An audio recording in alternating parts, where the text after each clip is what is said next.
Listen here, you ghetto trash. First class isn't for food stamp like you.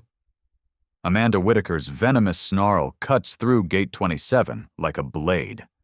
Without warning, her polished heel slams into Isabella Grant's designer suitcase, sending black leather exploding across the terminal floor.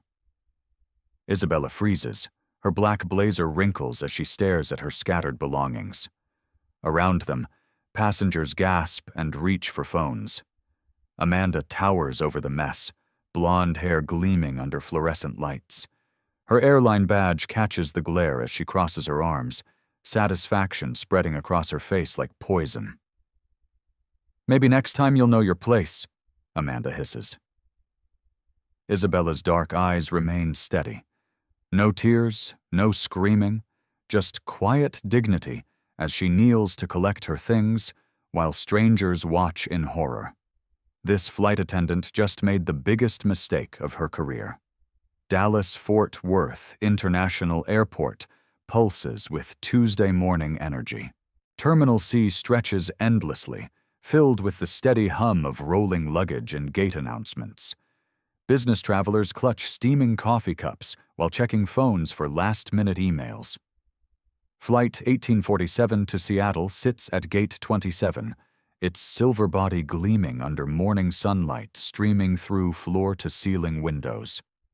The Boeing 737 represents millions in corporate partnerships, though most passengers see only another metal tube to carry them across the country. Isabella Grant moves through this world like she belongs. Her Louboutin heels click confidently across polished marble as she approaches the premium check-in counter. The agent's face brightens with recognition. "Good morning, Miss Grant. Your usual seat in 2A is ready." Isabella nods graciously, sliding her platinum card across the counter. Her movements are measured, professional. At 38, she carries herself with the quiet authority that comes from boardroom victories and corporate battles won. Behind designer glasses, her eyes scan merger documents on her tablet. Grant Aerospace Solutions has spent 3 years positioning for this moment. Today's board meeting in Seattle will announce the $500 million partnership that will revolutionize aircraft safety systems. Her phone buzzes constantly. "Isabella, the Times wants a comment on the merger. Miss Grant, when can we schedule the investor call? Each message represents millions in market value, hundreds of jobs, technological advances that will save lives." She silences the device and focuses on the gate area. Years of business travel have taught her to observe, to read people in situations. The skill that built her empire now scans for potential disruptions to her carefully planned schedule. Across the terminal, Amanda Whitaker adjusts her airline uniform for the 3rd time. 8 years of service have hardened her features into permanent disapproval. Her blonde hair, pulled severely back, frames a face that rarely smiles genuinely. Amanda watches the first-class boarding area like a guard protecting treasure. In her mind, premium seats belong to certain people. The right people. People who look like her, talk like her, come from her world. She's attended diversity training sessions 6 times. Each mandatory hour felt like punishment, listening to corporate lectures about unconscious bias and inclusive service. The written warnings in her file mean nothing to her. Rules are for other people. Her phone displays social media posts she shares only with close friends. Memes about those people taking what they don't deserve. Comments about merit and earned success. Digital evidence of belief she's careful to hide at work. Captain Ramirez reviews his flight manifest in the cockpit. 23 years of flying have taught him to spot trouble before it starts. His diverse crew reflects modern aviation, but he knows prejudice still lurks in unexpected places. Emily Ford, the junior flight attendant, organizes passenger service items with nervous energy. This is only her 2nd month on the job, and she's already learned to navigate Amanda's moods. The casual racist comments disguised as jokes, the deliberate poor service to certain passengers. Emily wants to speak up, but she needs this job. Student loans and family obligations keep her silent when she should be brave. The first-class cabin gleams with leather seats and polished fixtures. Each detail costs extra, from the wider armrests to the premium meal service. Amanda considers herself the guardian of this exclusive space. She's memorized passenger names and profiles, making instant judgments about who belongs. Mr. Harrison, the white investment banker in 1B, receives warm smiles and extra attention. The elderly Korean couple in row 3 get suspicious glances and minimal service. Today's manifest includes someone named Isabella Grant in 2A. Amanda assumes it's another diversity hire or scholarship case, someone who stumbled into money they didn't earn. The boarding announcement crackles through terminal speakers. We now welcome our premium passengers for Flight 1847 to Seattle. Isabella closes her tablet and stands gracefully. Her briefcase contains presentations that will reshape the industry, but she carries it like any other business traveler. Success hasn't made her arrogant, just confident. She approaches the gate agent with a genuine smile. Years of climbing corporate ladders have taught her that kindness opens more doors than demands. Behind her, other first-class passengers queue politely. They represent America's business elite. Tech executives, oil company presidents, pharmaceutical researchers, a cross-section of power and influence heading to Seattle for various corporate purposes. Amanda watches Isabella approach, and her expression hardens. Everything about this woman triggers her prejudices. The expensive clothes that look effortless, the confident stride that suggests belonging, the quiet authority that threatens Amanda's sense of order. In Amanda's twisted worldview, success belongs to certain people through birthright and bloodline. Anyone else must have cheated or been given unfair advantages. She's about to act on those toxic beliefs. The stage is set for a confrontation that will destroy one career and elevate another. Neither woman knows it yet, but the next 10 minutes will change everything. The premium boarding announcement echoes through Gate 27 as Isabella Grant joins the first-class line. Her boarding pass displays Seat 2A in crisp black letters, while other passengers shuffle behind her with expensive luggage and designer accessories. Amanda Whitaker positions herself at the aircraft entrance, like a sentinel guarding forbidden territory. Her eyes track Isabella's approach with predatory focus, noting every detail that confirms her twisted assumptions. "Good morning," Isabella says politely, as she presents her boarding pass. Amanda's fingers grip the document longer than necessary, studying it with exaggerated scrutiny. Her voice drips false concern as passengers behind Isabella grow restless. "Ma'am, are you absolutely certain you're in the correct boarding group? This line is exclusively for legitimate first-class passengers." The word legitimate hangs in the air like poison. Isabella's eyebrows raise slightly, but her voice remains steady. "Yes, I'm quite sure. Seat 2A. Amanda's smile turns predatory. She hands back the boarding pass with theatrical reluctance, ensuring nearby passengers witness her disapproval. Her voice carries across the boarding area. Sometimes people get confused about their actual ticket class. It happens more often than you'd think with certain types of passengers.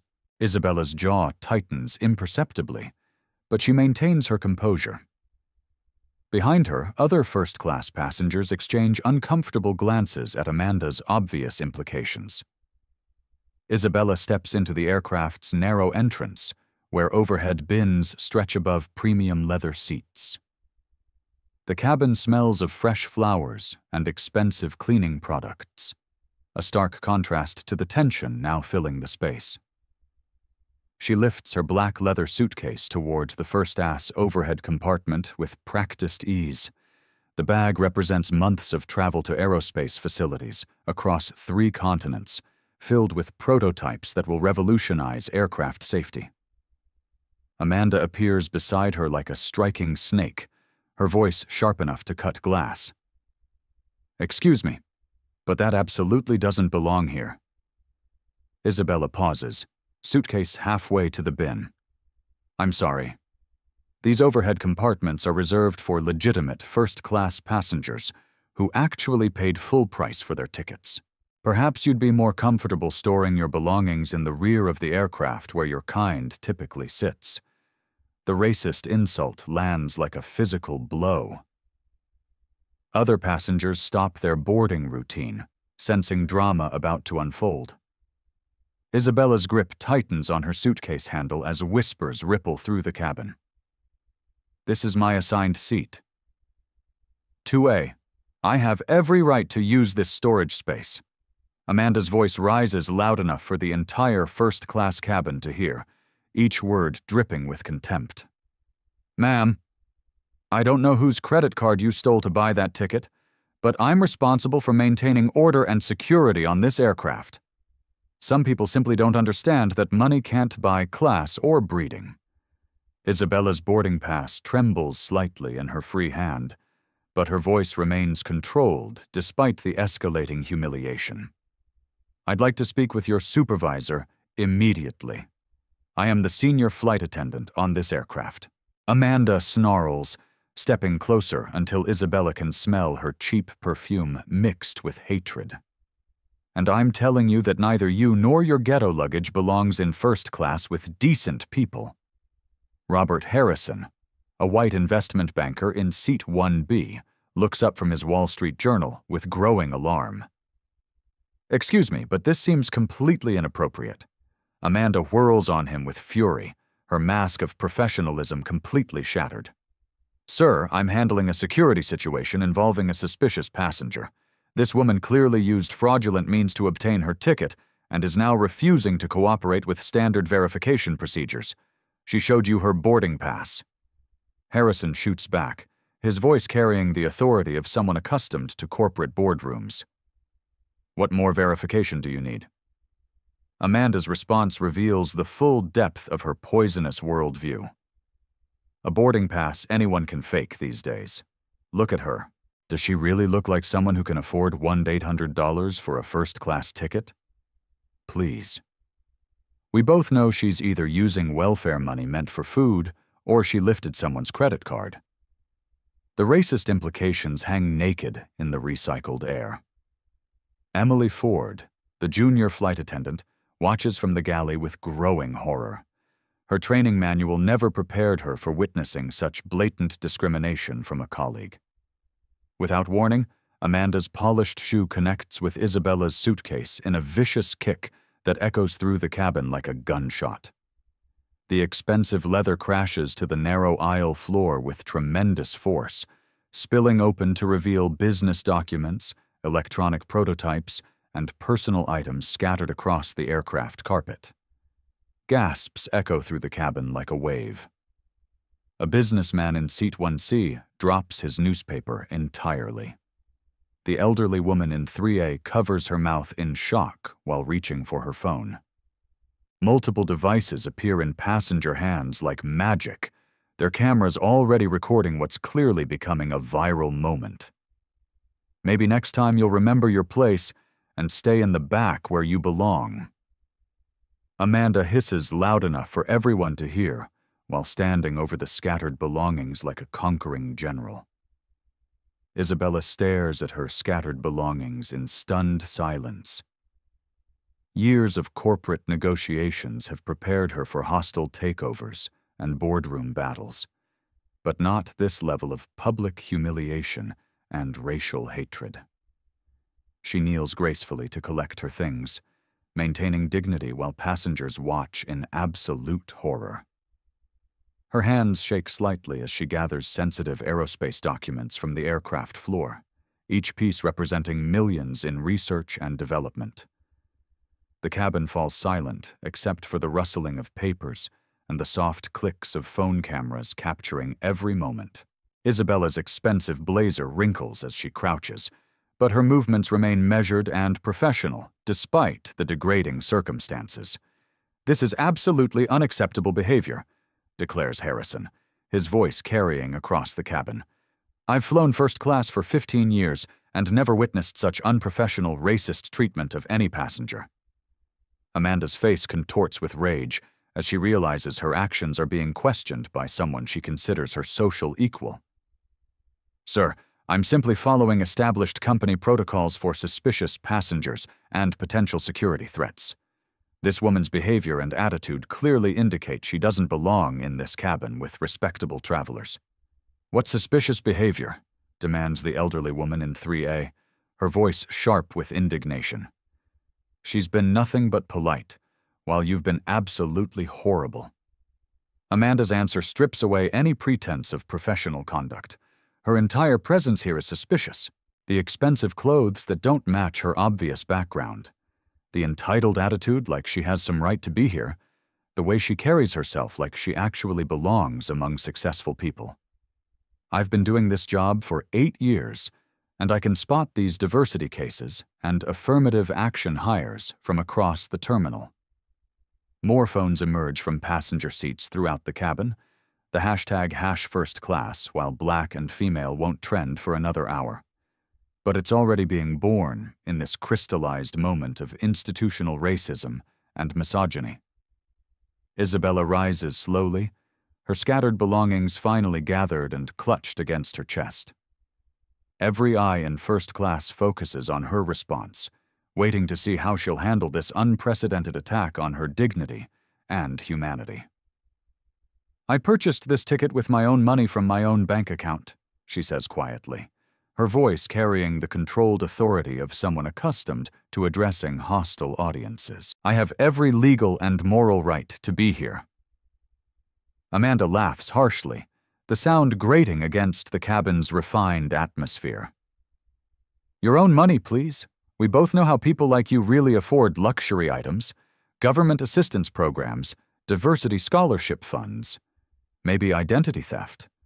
I've seen every scam in the book during my career." Emily Ford grips the galley counter until her knuckles turn white, torn between her conscience and her desperate need to keep this job. She knows she should intervene, but fear of Amanda's retaliation and her own precarious employment status keep her frozen in place. "Ma'am, I'm ordering you to move to economy class where you belong, or I'll have airport security physically remove you from this aircraft," Amanda continues, her voice growing stronger and more authoritative with each inflammatory word. "This flight serves important business travelers who pay premium prices for premium service and exclusive environments, not charity cases looking for handouts or trying to live above their station." Isabella's composed facade finally cracks slightly, not with anger, but with profound sadness that this level of hatred still exists in 2024. Her voice remains steady despite the escalating humiliation. "I'm not moving anywhere. I paid for this seat legally, and I intend to occupy it." Amanda's face flushes crimson with rage. She reaches for the aircraft phone with theatrical urgency, ensuring every passenger witnesses her authority being exercised. "Security to Gate 27 immediately. Code yellow. We have a highly disruptive passenger refusing to comply with direct crew instructions. Possible credit card fraud involving unauthorized first-class ticket purchase. Request immediate law enforcement assistance for potential identity theft and threatening behavior." The fabricated emergency spreads through the cabin like wildfire. Passengers exchange shocked glances while continuing to document everything with their phones. The elderly woman in 3A shakes her head in disgust while typing furiously on her device. Captain Ramirez's voice crackles through the intercom.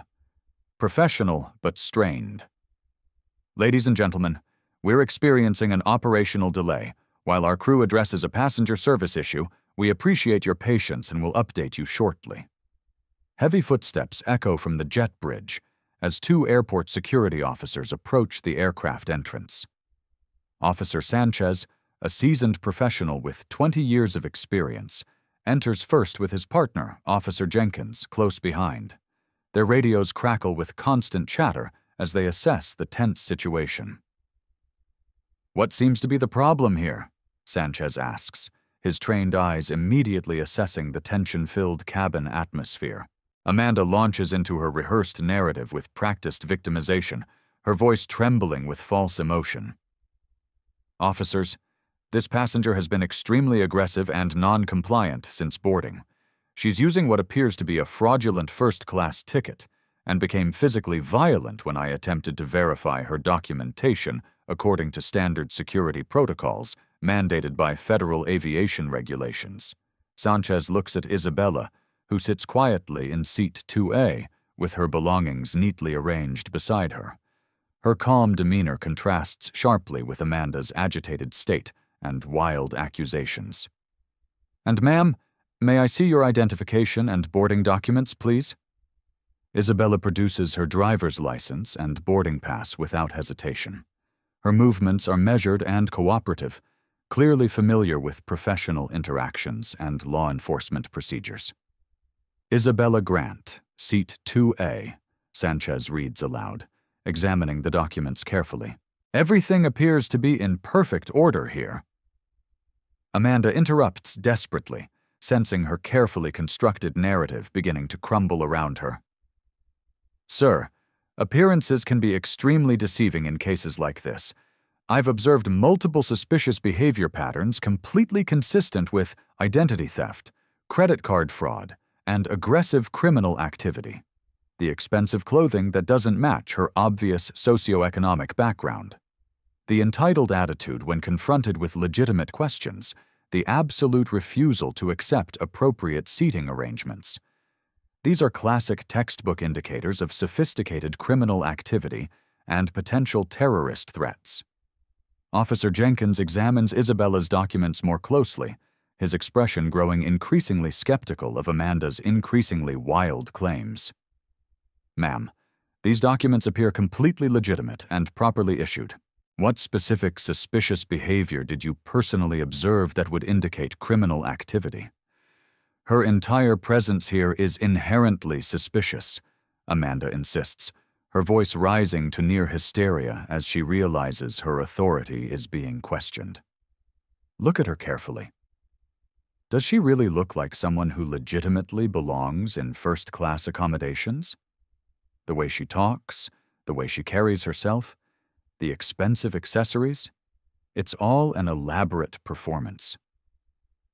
These people always try to scam their way into luxury situations far above their natural station in life. Robert Harrison stands up from his seat, his corporate authority radiating through his expensive suit and commanding presence. "Officers, I've personally witnessed this entire disgraceful incident from beginning to end. This flight attendant has been systematically racially harassing this innocent passenger from the very moment she boarded this aircraft. The woman has done absolutely nothing wrong except exist while black. Sir, please remain seated and uninvolved." Amanda snaps at Harrison with increasing desperation. This situation absolutely doesn't concern uninformed passengers. Blatant racism and systematic discrimination concern every decent human being. Harrison fires back with righteous anger. "Your behavior has been absolutely disgusting and completely unprofessional." Multiple passengers begin speaking simultaneously, creating a growing chorus of support for Isabella and condemnation of Amanda's actions. The woman in 3A waves her phone triumphantly. "I've recorded absolutely everything on video. This attendant deliberately kicked her expensive luggage and repeatedly called her ghetto trash and welfare queen." A businessman in seat 1C adds his testimony. "I heard her suggest that the passenger stole someone's credit card. Pure racial profiling with no evidence whatsoever." Emily Ford finally finds her courage, stepping forward from the galley area where she's been frozen with indecision. Her voice trembles but carries growing conviction. "Officers, I personally witnessed the entire ugly incident. Miss Whitaker deliberately kicked the passenger's luggage and made several completely inappropriate comments about her race, economic status, and supposed criminal behavior." Amanda whirls on her colleague with absolute fury, realizing her support system is crumbling. "Emily, you're completely mistaken about what happened. You weren't even paying proper attention to the situation." I was standing right here the entire time. Emily responds with newfound firmness. I heard every single racist word you said. Sanchez requests to review the cell phone footage from multiple passengers. The videos clearly show Amanda's aggressive behavior, the deliberate suitcase kick, and her escalating verbal abuse. Her racist comments echo clearly through the audio recordings. Ma'am, Sanchez addresses Amanda with growing authority based on extensive witness testimony and clear video evidence. It appears you've engaged in systematic discriminatory behavior toward this passenger. Amanda's desperation reaches new heights as she realizes her authority and credibility are completely evaporating. Officers, you don't understand the full complexity of this situation. This woman has been subtly intimidating and threatening me since she arrived at the gate. She made explicit verbal threats about expensive lawsuits and corporate retaliation when I tried to verify her ticket legitimacy through standard procedures. That's completely and utterly false. Isabella speaks directly to security for the first time, her voice remaining calm and utterly professional. I simply requested to speak with a supervisor when she began harassing me about my race. Officer Jenkins reviews his detailed notes carefully. Miss Whitaker, multiple credible witnesses completely contradict your version of events.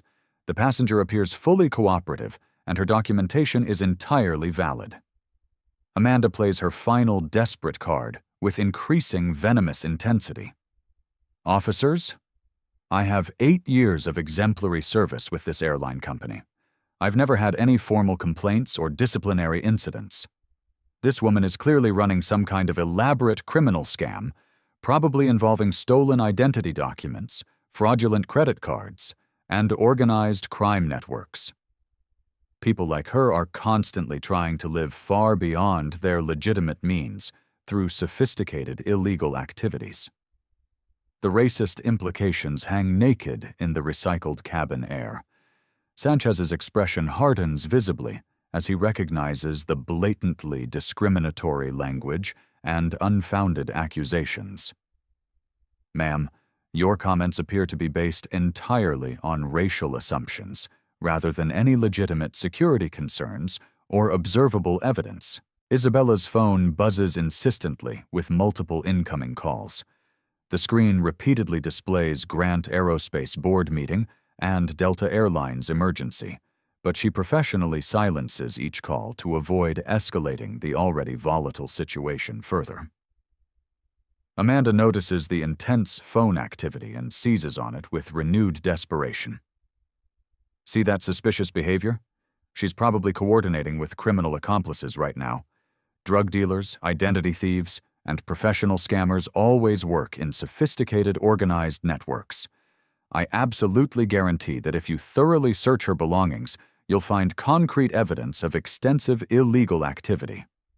That's more than enough unfounded accusations, Sanchez states with firm authority.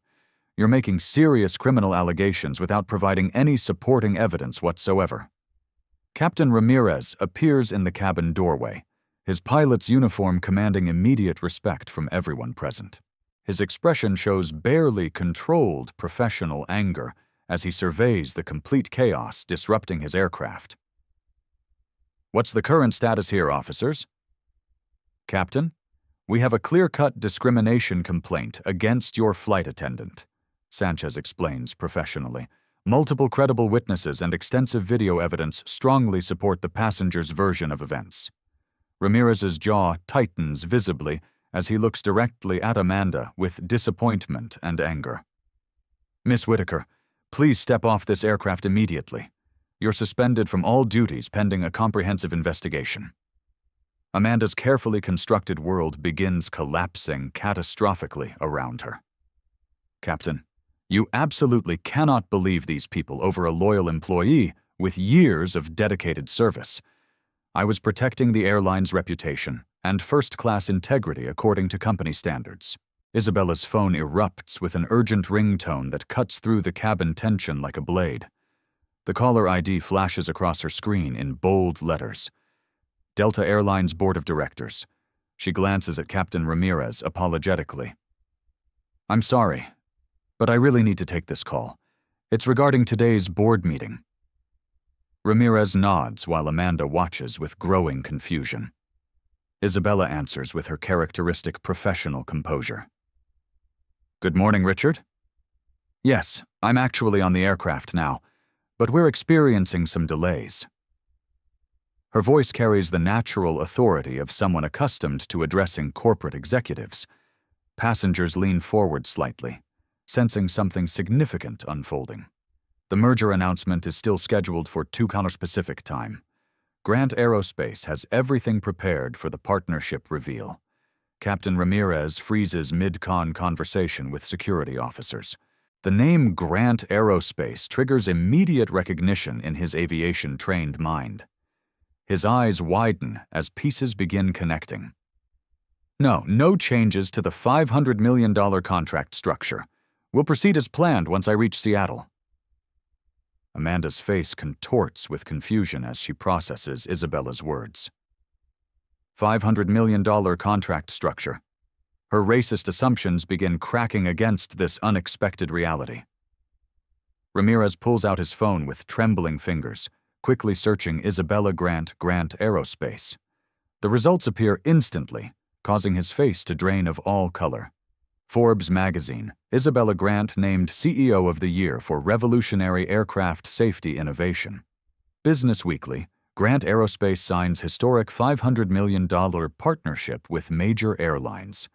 Aviation Today, Isabella Grant, the visionary leader transforming flight safety standards. The search results paint a picture that shatters Amanda's entire worldview. Photo after photo shows Isabella in boardrooms accepting industry awards, shaking hands with government officials and airline executives. Richard, please assure the board that today's announcement will position Delta as the industry leader in next-generation safety technology.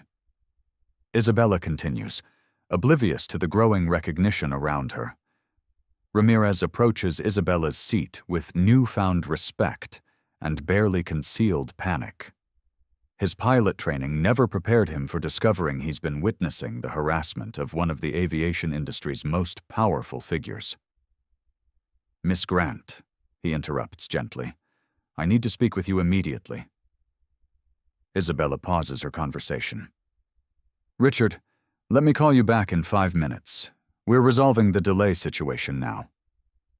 She hangs up and looks at Ramirez with polite inquiry. Yes, Captain. Ma'am, I owe you a profound apology. I had no idea who you were when this situation began. Amanda steps closer, desperately trying to understand the sudden shift in dynamics. Captain, what's happening here? Ramirez turns to her with barely controlled fury. Miss Whitaker, do you have any idea who you just assaulted? I don't know what you mean, Amanda stammers, though her confidence is visibly cracking. This is Isabella Grant, CEO of Grant Aerospace Solutions, the company that supplies critical safety components for our entire fleet. The words hit Amanda like physical blows. Her phone appears in her shaking hands as she frantically searches Isabella's name. The Google results load slowly, each headline demolishing another piece of her racist assumptions. Aerospace CEO Isabella Grant revolutionizes industry safety standards. Grant Industries, the $230 billion empire built on innovation. Isabella Grant joins Delta Airlines Advisory Board for Diversity and Excellence. Amanda's face cycles through confusion, disbelief, and growing horror as she realizes the magnitude of her mistake. This isn't some welfare queen or diversity hire. This is one of the most powerful women in aviation, but she can't be. But Amanda whispers, her worldview crumbling in real time. Robert Harrison stands up with a knowing smile. I thought I recognized you from the Business Weekly cover story. Your interview about breaking barriers in aerospace was inspiring. Other passengers begin murmuring with recognition. Phones appear again, but now they're documenting the revelation rather than the discrimination. Wait. Emily Ford gasps from the galley. You're the Isabella Grant who spoke at my aviation management graduation last year. You talked about perseverance and excellence. Isabella nods graciously while her phone continues buzzing with urgent calls from corporate executives, government officials, and media representatives. Captain Ramirez's radio crackles with an emergency message from airline headquarters. Flight 1847. This is Operations Control. We're receiving reports about an incident involving Isabella Grant. Please confirm passenger status immediately. The captain keys his radio with visible anxiety. Operations passenger Isabella Grant is confirmed aboard and unharmed. However, we have a significant crew disciplinary situation requiring immediate corporate attention. Amanda's hands tremble as she continues scrolling through search results. Photos show Isabella meeting with presidents, accepting humanitarian awards, delivering keynote speeches at international conferences. This can't be real, she mutters, her voice barely audible. Miss Whitaker, Ramirez addresses her with ice-cold professionalism. You just racially harassed and physically assaulted one of our most important business partners, someone whose company holds contracts worth hundreds of millions of dollars with this airline. Isabella's phone rings again, this time displaying Delta CEO Urgent. She looks at Ramirez apologetically. Captain, this is probably your CEO calling about our partnership announcement. Should I take it? Ramirez nods numbly, realizing his airline's reputation hangs in the balance of this conversation. Isabella answers with her characteristic grace. Hello, David. Yes, I'm on one of your aircraft experiencing some interesting customer service challenges. Amanda sinks into an empty seat, her career and worldview simultaneously collapsing around her. 8 years of employment evaporated because she couldn't see past her own prejudices. The woman she tried to humiliate as a welfare queen controls technology that keeps airplanes safely in the sky. The racist assumptions that seemed so certain 3 minutes ago now appear as ignorant delusions that have destroyed her future. Isabella continues her conversation with the airline CEO while Amanda stares at her phone screen, finally understanding the magnitude of her catastrophic mistake. Amanda's world continues collapsing as Isabella's phone conversation with the airline CEO becomes audible throughout the first-class cabin. Her voice remains professionally cordial, despite the circumstances. David, I understand your concern about the partnership announcement, but I think we need to address some systemic issues within your customer service training first. The CEO's panicked voice leaks through the phone speaker. Miss Grant, please tell me our crew didn't actually assault you. The video footage is already going viral across social media platforms. Isabella glances at Amanda, who sits frozen in an empty seat with her face buried in trembling hands. I'm afraid the situation was quite serious, David. Your employee made multiple racist comments and physically kicked my luggage while making assumptions about my economic status and right to fly first class. Captain Ramirez approaches Amanda with grim authority. Miss Whitaker, remove your wings and surrender your employee identification immediately. You're terminated effectively at this moment. Amanda's head snaps up, tears streaming down her face as reality crashes over her. Captain, please, I made a mistake. I didn't know who she was. That's exactly the problem, Ramirez responds coldly. A passenger's identity shouldn't matter for basic human dignity and professional service. Isabella addresses the CEO while watching Amanda's breakdown with a mixture of sadness and resolve. David, the concerning part isn't that your employee didn't recognize me. It's that she felt comfortable treating any passenger this way based purely on racial assumptions. Amanda desperately fumbles with her uniform, removing her wings pin with shaking fingers. 8 years of airline service ending in the most humiliating circumstances possible. Her hands shake so violently, she drops the pin twice before successfully handing it to Ramirez. Officer Sanchez approaches with his incident report tablet. Miss Grant, we'll need your statement for our official documentation. Multiple passengers have provided video evidence supporting your account. Of course, officer. I want to ensure this incident is properly documented to prevent future occurrences. Amanda's voice cracks as she makes one final desperate plea. Miss Grant, I'm so sorry. I had no idea who you were. Please, I have children to support.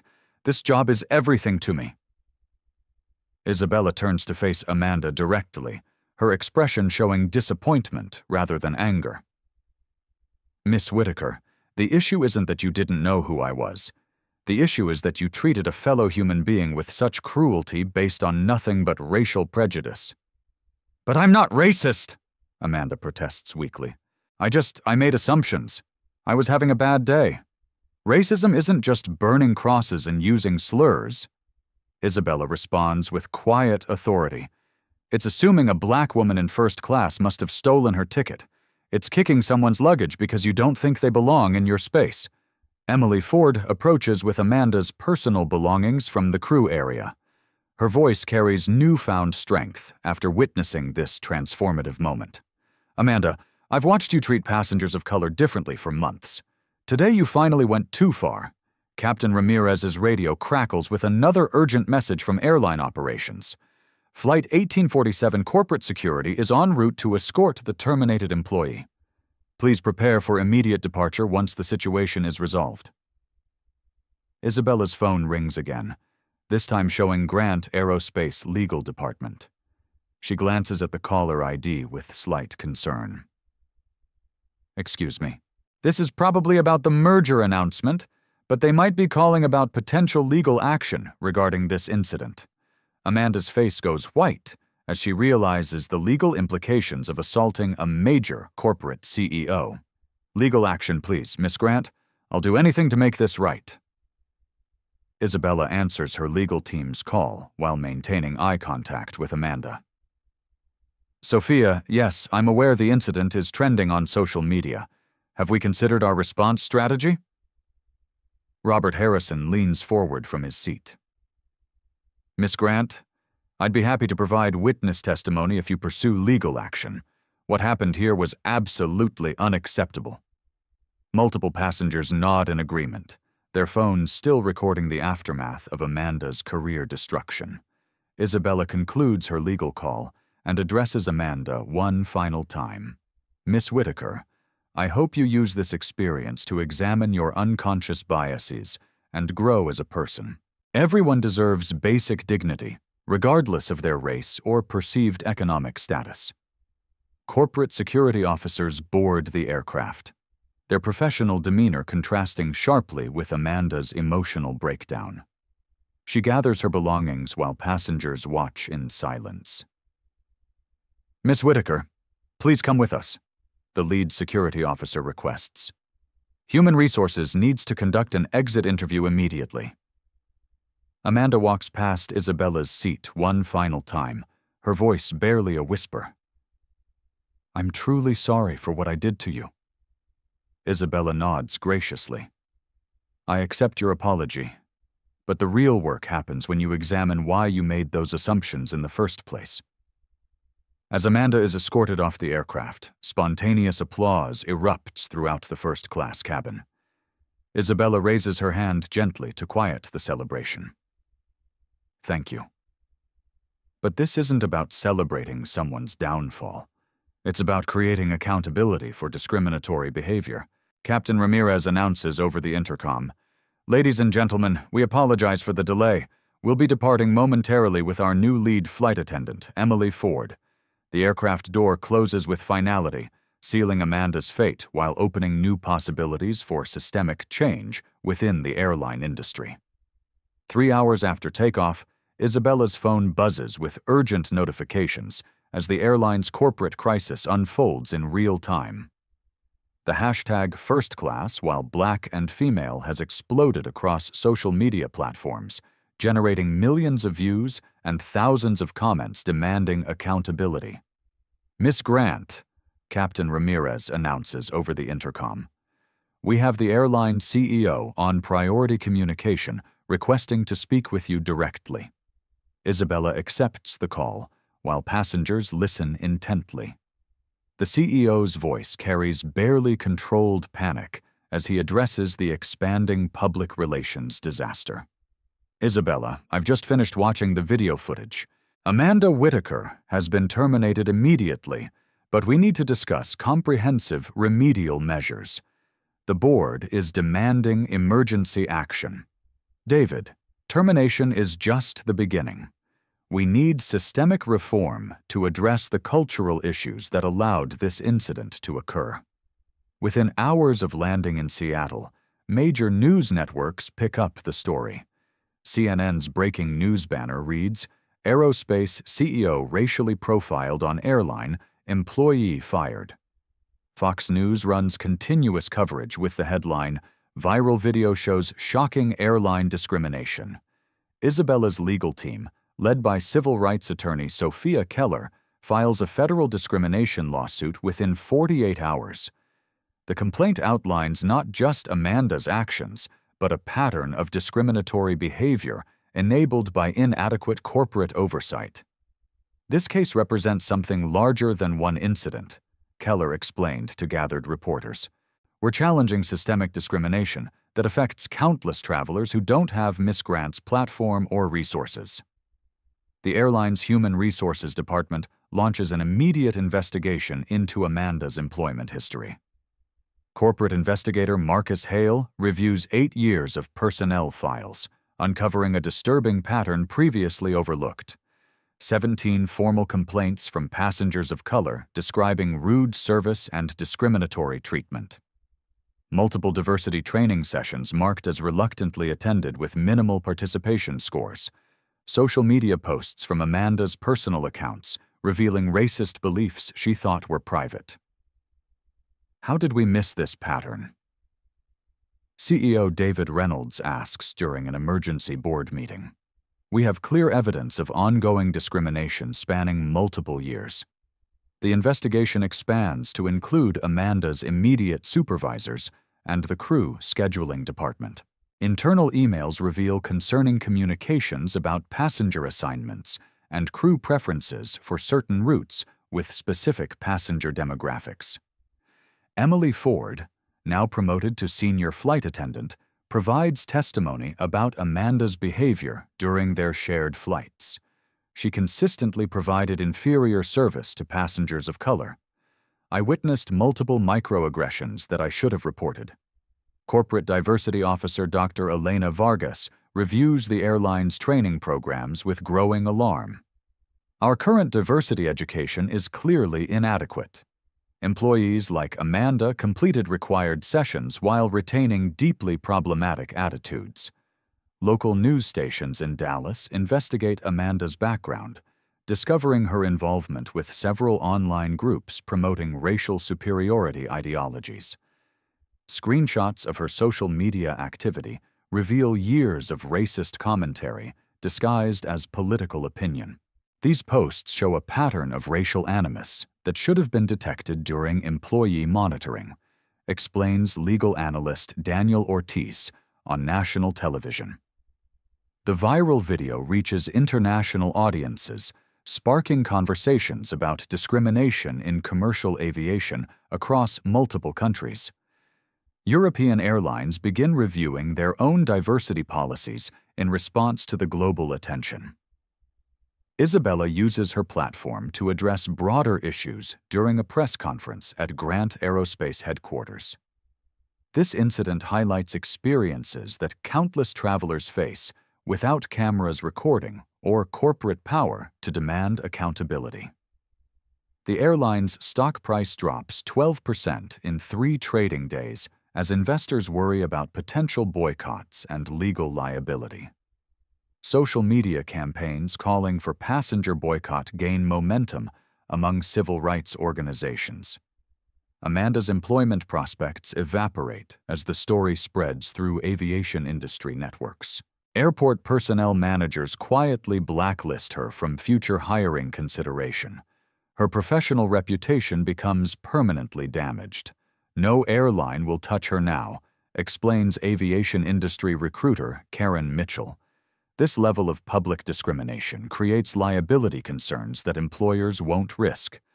The Federal Aviation Administration launches its own investigation into the airline's compliance with anti-discrimination regulations.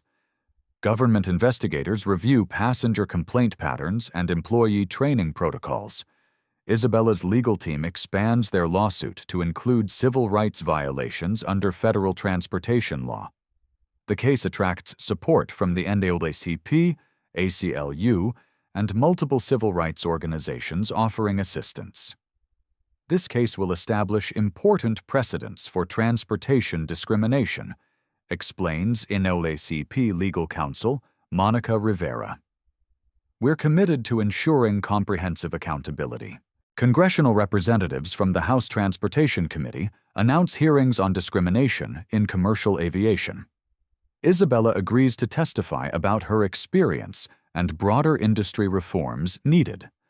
The airline implements immediate policy changes, including mandatory monthly diversity training, anonymous reporting systems for discrimination, and diverse hiring initiatives for management positions. We're completely overhauling our corporate culture, CEO Reynolds announces during a televised statement. This incident exposed systematic failures that demand comprehensive solutions. Amanda attempts damage control through local media interviews, but her explanations only deepen public outrage. "I'm not racist.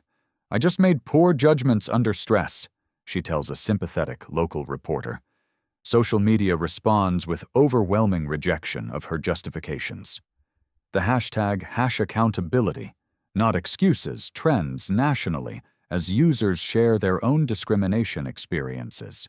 Aviation industry publications feature extensive coverage analyzing the incident's implications for customer service training and corporate liability. Professional organizations announce enhanced discrimination prevention initiatives. Isabella establishes the Grant Foundation for Transportation Equity, funded with her lawsuit settlement money. The foundation will monitor discrimination in travel industries and provide legal support for affected passengers. "We're transforming this negative experience into positive systemic change," Isabella announces at the foundation's launch event. Corporate executives from multiple airlines attend emergency industry conferences addressing discrimination prevention. Isabella speaks as a keynote presenter, sharing recommendations for cultural transformation. The incident becomes a Harvard Business School case study examining corporate crisis management and the intersection of social media discrimination and business accountability. Amanda's personal life crumbles as friends and family distance themselves from the public embarrassment. Her children face harassment at school while she struggles with unemployment and social isolation. 6 months later, the airline reports significant improvements in passenger satisfaction scores among travelers of color. Anonymous reporting systems document increased employee accountability and cultural awareness. Isabella's testimony before Congress leads to proposed federal legislation strengthening anti-discrimination enforcement in transportation industries. The Grant Act would mandate enhanced training and reporting requirements. One moment of courage in facing down hatred has created ripple effects, transforming an entire industry, Isabella reflects during her congressional testimony.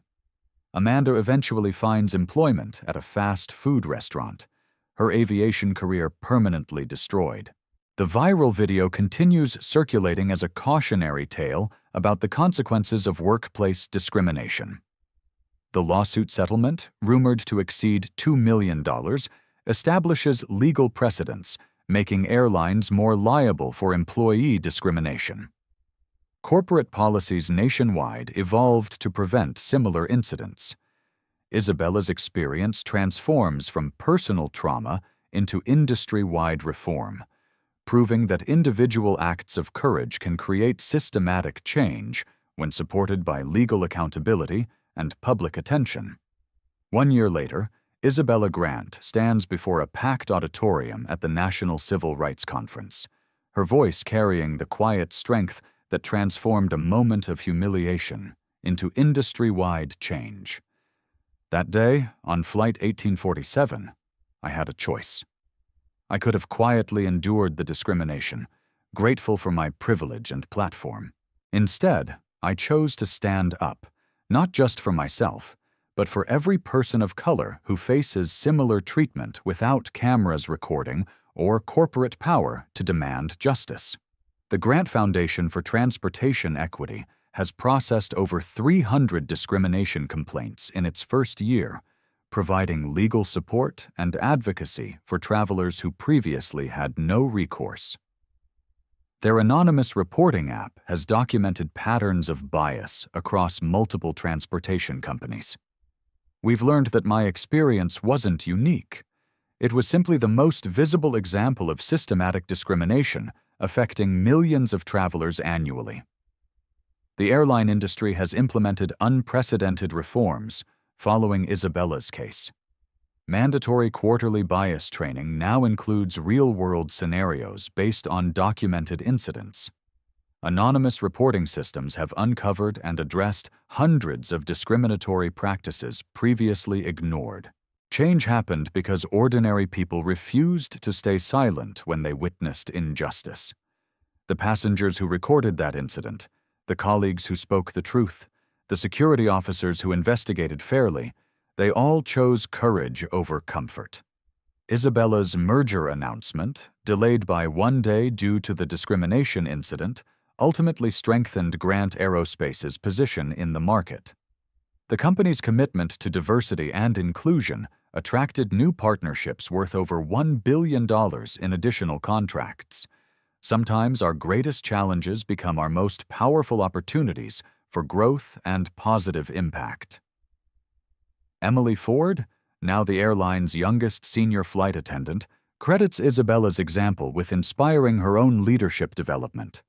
Watching Miss Grant maintain her dignity while facing such hatred taught me that true strength comes from standing up for what's right, even when it's difficult.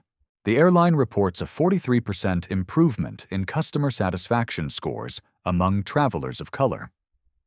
Employee diversity has increased significantly, with particular growth in leadership positions previously dominated by single demographics. Amanda Whitaker's story serves as a cautionary tale circulated through aviation industry training programs.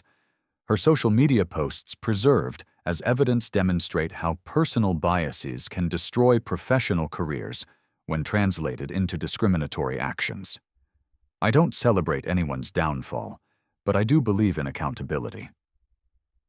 Amanda's consequences remind us that our actions have impact beyond ourselves. The viral video continues generating educational discussions in corporate training sessions worldwide.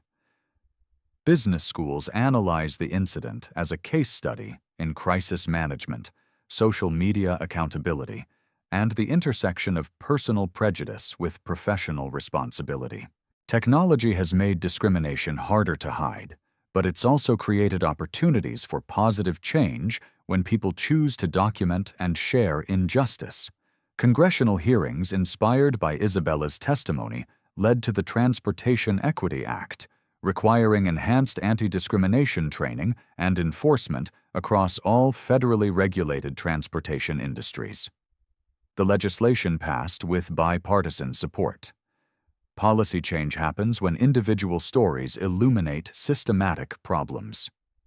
My experience became everyone's opportunity to demand better. Isabella's keynote speeches at universities focus on transforming adversity into advocacy. Students consistently ask how she maintained composure during such public humiliation. Dignity isn't about never feeling hurt or angry. It's about choosing your response carefully, knowing that your actions in difficult moments define your character and influence others. The Grant Foundation's scholarship program has awarded full college tuition to 50 students from underrepresented communities pursuing careers in aviation and aerospace engineering. Recipients commit to continuing the cycle of positive change through their future leadership. Every young person who enters these industries with values of equality and inclusion represents progress towards the world we want to create. International aviation organizations have adopted similar reforms following global attention to Isabella's case. The incident sparked conversations about discrimination in transportation systems across multiple countries and cultures. Justice isn't just an American value. It's a human value that transcends borders and brings people together around shared principles. Isabella's reflection on that transformative day remains grounded in hope rather than bitterness. I learned that one person's hatred, when met with community support and institutional accountability, can become the catalyst for widespread positive change. Today, she travels frequently for business, often recognizing flight attendants who approach her with gratitude for inspiring industry reforms. Miss Grant, thank you for making our workplace better for everyone. That day, I thought I was just trying to get to a board meeting. I had no idea I was helping to reshape an entire industry's approach to equality and justice. As Isabella concludes her speech, the audience rises in sustained applause. Her story continues inspiring individuals to transform personal challenges into community progress. Share this story if you believe everyone deserves dignity, regardless of their race, gender, or economic status.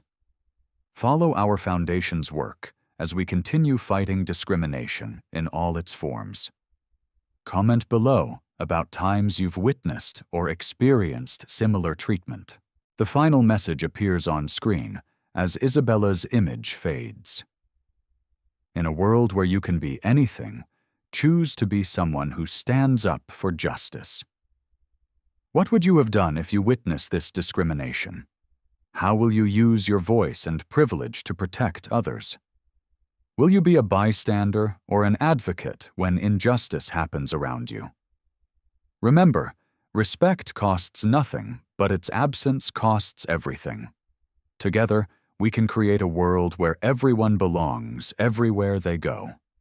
At Black Voices Uncut, we don't polish away the pain or water down the message. We tell it like it is because the truth deserves nothing less. If today's story spoke to you, click like, join the conversation in the comments, and subscribe so you'll be here for the next Uncut Voice.